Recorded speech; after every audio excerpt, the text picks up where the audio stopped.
Ladies and gentlemen, please welcome Ronnie Jones. Presenting the Motorcycle Hall of Fame ring tonight to Ronnie Jones is 1960s AMA Grand National racer, tuner, and team owner, Hall of Fame member Babe DeMay.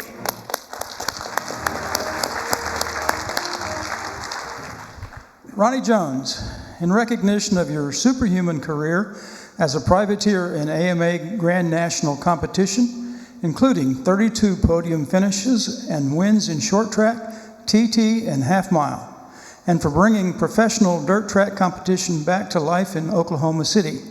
It is my great honor to induct you into the American Motorcyclist Association Motorcycle Hall of Fame. Congratulations.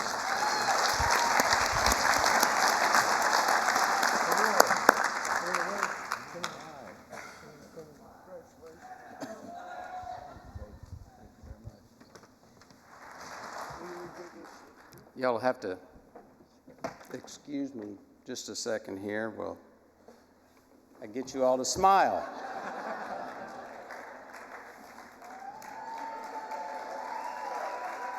Good idea. I never thought of that. Thank y'all.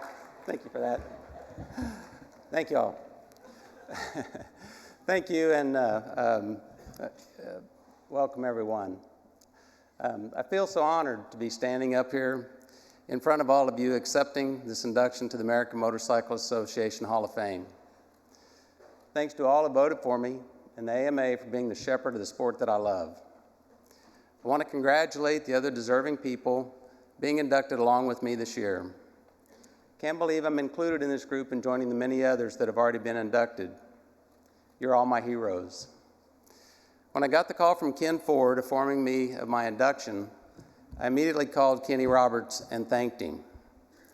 Kenny says, "Why? I didn't vote for you." So I told him I was thanking him because the AMA had to lower the standards so low to let him in that I got in also. Those of you that know Kenny can appreciate this.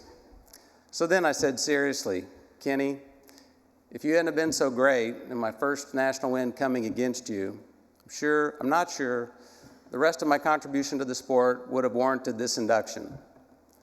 For the first time I could recall, Kenny Roberts was speechless, which again, those of you that know him can appreciate.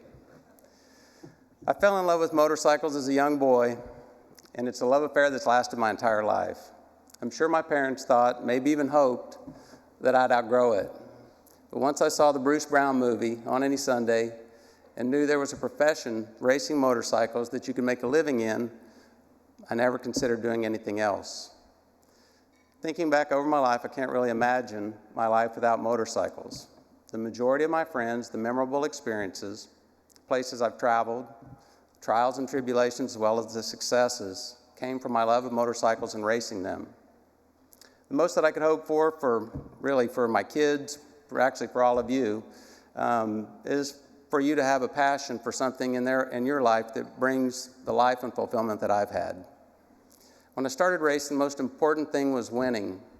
Nothing else mattered. I got to change track here a little bit. Today, Wayne Rainey and I were up here at rehearsal.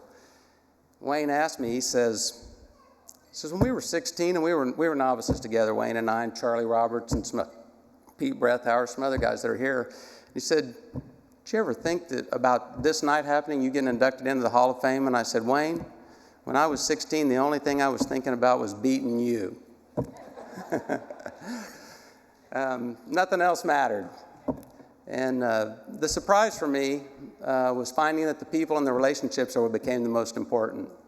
All the racers that I raced with and shared experience with are now my brothers.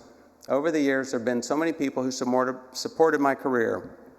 Some with sweat, some with money, some with encouraging words, some with advice, some offering their house as a rest stop. So many great people.